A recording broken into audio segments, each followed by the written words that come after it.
Hey, what's up, everybody? Welcome to the Average Joe Dividends YouTube channel. If you've been following this journey, welcome back. If you're new to the channel, please subscribe so that you do not miss future videos. Also, please click the like button to help grow this channel and get the word out on dividend growth investing. Getting paid just for owning stocks. This is what dividend growth investing is all about. This is my weekly buy video, and my current strategy is to deposit $100 of my own money per week and let the portfolio do the heavy lifting for me going forward. All dividends received will be reinvested back into that stock from which it was received. My goal is to put this money to work for me in the long term to build a growing and reliable income stream. I am a long-term buy and hold investor who focuses primarily on individual blue chip stocks as well as ETFs and CEFs. What we're looking at right now is my taxable M1 stock brokerage account, and I apologize, I am fighting a pretty serious cold, so I'm going to try to make it through without coughing on you. So we can take a look at the all-time performance of this portfolio. Has been pretty good, and a lot of it has to do with just the last month. We've had a really good recovery. We'll zoom out to the last quarter, and even year to date is probably, it's up still 5.79%. If we look at today, part of that recovery also today, we're up 0.7%. So next what I'm going to do is I'm going to show you in the activity log where I put that $100. You can see there's the $100 deposit, and there was 11 buys this morning, and $2.39 of that was Costco. That's a dividend drip. I'm going to drip right back into Costco. And so what I did was I selected 10 companies in my portfolio to allocate $10 a piece to them because I thought they were a good idea to buy right now. Of course, what I'm buying is not investment advice. I'm just chronicling my journey with my dividend portfolio. And first up, you can see Fifth Third, $10 in SCHD, another 10 Costco. That's the dividend reinvestment of $2.39, and then Nvidia, $10 there. Cisco went way down last week. They announced kind of softer earnings expectations with Cisco, but I think they're a really good long-term investment idea. So $10 into Cisco. JP Morgan, $10. Yum Brands, another $10. McDonald's, $10. Broadcom, 10 again. Pepsi, another 10. And Oracle rounds out my buying. What I'm going to show next is what these buys had on my dividend income. And right now, my monthly cash flow average, you can see, is at $865.23. You can see my quarterly and annual as well. And just to walk you through the sheet, it shows all my positions in the portfolio. I have over 60 right now. I'm thinking of removing a few before the end of the year for tax loss harvesting reasons, but we'll see. You can see it just has the company name, the ticker symbol, the share price, current share price. It uses a Google function to pull that live. Number of shares. I pull that from M1. I just do a copy and paste. You can see there's a VLOOKUP on the M1 data tab. You can see down below and to the right. And we're soon going to import that data from M1 to the M1 data tab. And actually, Yum is one of the positions I'm going to be buying fractional shares in. You can see here's the current market value, my cost basis, gain or loss in each position. And here's the percentage gain or loss. You can see here just slightly down like Kimberly-Clark. Best Buy, you can see, so up and down. You can see something like Nvidia up 269%. But Nvidia does not pay much of a dividend, but it is a dividend paying stock, just not a high percentage one. We can see here the dividend per share. This is quarterly. I have SCHD in purple because it's a variable dividend. And some of my positions pay monthly. The two in blue, Realty Income and BST. Those are monthly payers. Just trying to explain the color coding to you real quick.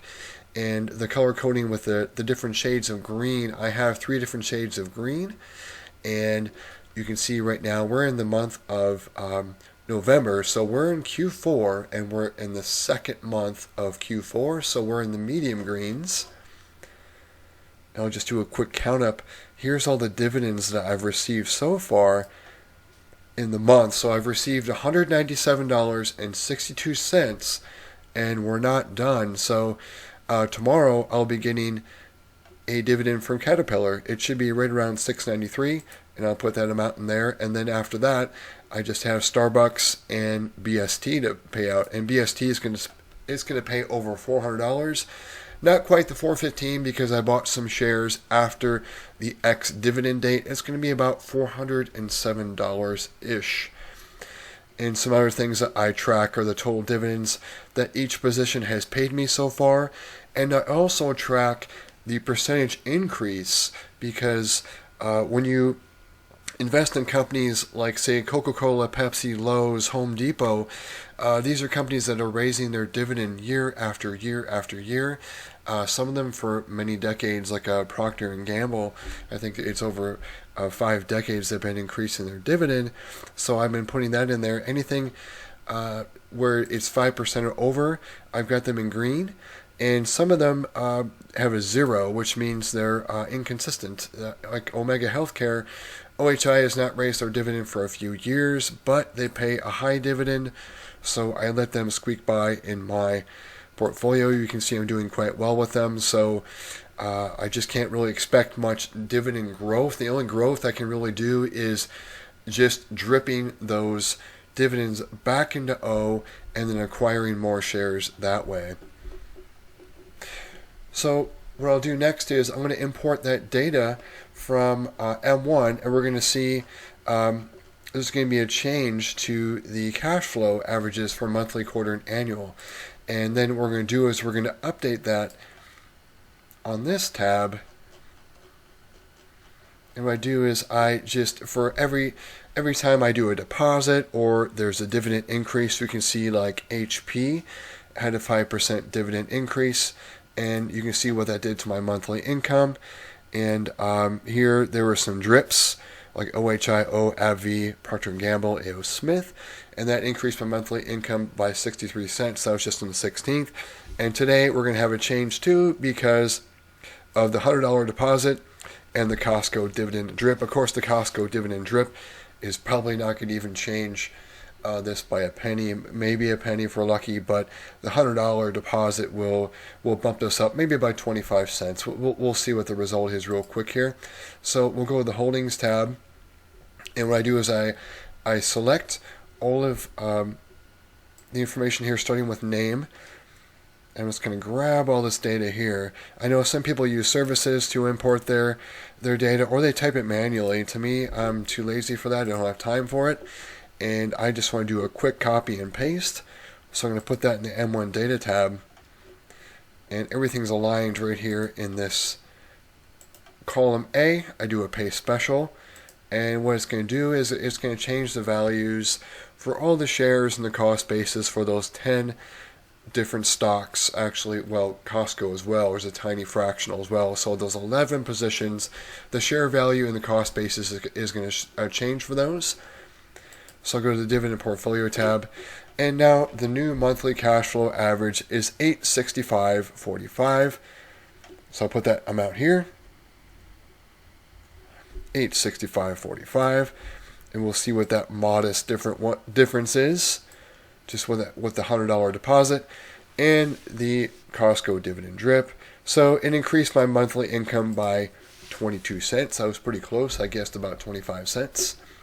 And the next thing I'll show you is my dividend tracker tab.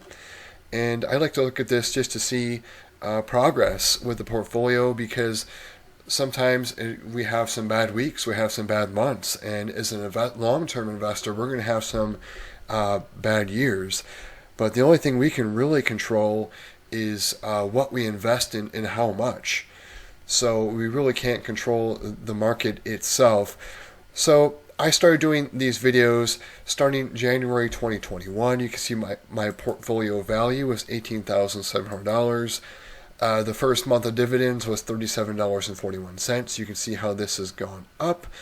And the portfolio value really jumped right about here because I had money in a home, equity in a home I no longer owned. I had to deploy that money, so I decided to deploy it into this dividend portfolio, and that's pretty much what happened here for these months, and it really jumped the portfolio value.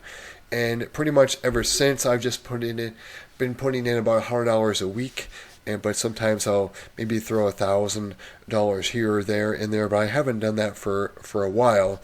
You can see we're here now, we're at $211,700, right around there. I'm rounding to the nearest $100 on that. Here's the dividends paid so far.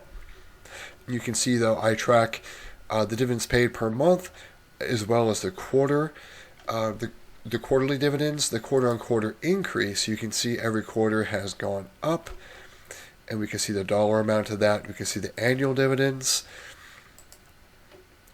and we can see, let's just take a quick count up just the dividends so far in 2023, over $8,000, and we still have the rest of November and all of December. December is going to be a big month because it is the third month of the quarter.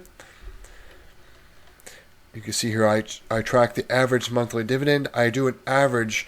I divide the quarter of my dividends by 3 and just get like a smooth rate, and that will to me that tracks progress better, because you can see for this portfolio it pays, you can see small, small, big, small, small, big, because the first and second months of the quarter are the small, and then the large is the third month in the quarter. You can see that pattern, and it's hard to see progress with that. So that's why I started tracking the average monthly dividend in May of 2021, and I've also been tracking the increase of my monthly dividend, because I look at that as like a paycheck, and we can see in the month of November alone, I've increased that by $6.86, and that's with very modest deposits, and we're up to $300 just in the month of November for deposits. You can see just about every month has an increase, but there were some anomalies. I used to own Jeppy, and Jeppy reduced their dividend in February 2023. That's why it went down there. And then I own a lot of SCHD. That's the largest position in this portfolio. And historically, March has been the low dividend quarter for SCHD, and December is the high. So I'm expecting a big one. It's going to probably increase this by another $10. We'll see though, I'm hoping. But in March, there was a drop, so that's that minus $12. But you can see since then it's recovered nicely. And of course, in December, we will have a big jump. And then March 2024, I expect much the same thing. It's going to drop again for March, and then we're going to have the increases in June, September, December. So that's just, to me, it's just normal. So that's pretty much all I wanted to show you, was what I bought this month and what the effect was on my cash flow average. I'll go really quick again over to the activity log and just show you those 10 companies where I actually bought, and these are my selections, kind of like my top 10 in my portfolio. You can just see those again. It was Fifth Third, SCHD, skipping Costco because that was the dividend drip, Nvidia, Cisco, JP Morgan, Yum, McDonald's, Broadcom, Pepsi, and Oracle. Thanks for sticking to the end. If you got value from this video, please click the like button, especially with all this transparency where I've shown you all this in my portfolio, all of my moves. And please subscribe to the channel so you don't miss future videos. I also do a monthly recap video, and I also do a less popular video, but I think it's really important, which is a budgeting video where I track expenses and I show you my actual expenses and what I have left over to invest. Because remember, if you have nothing left over at the end of the month, then you have nothing left to invest. Thanks again, everyone. I hope everyone has a great week, and everyone take care.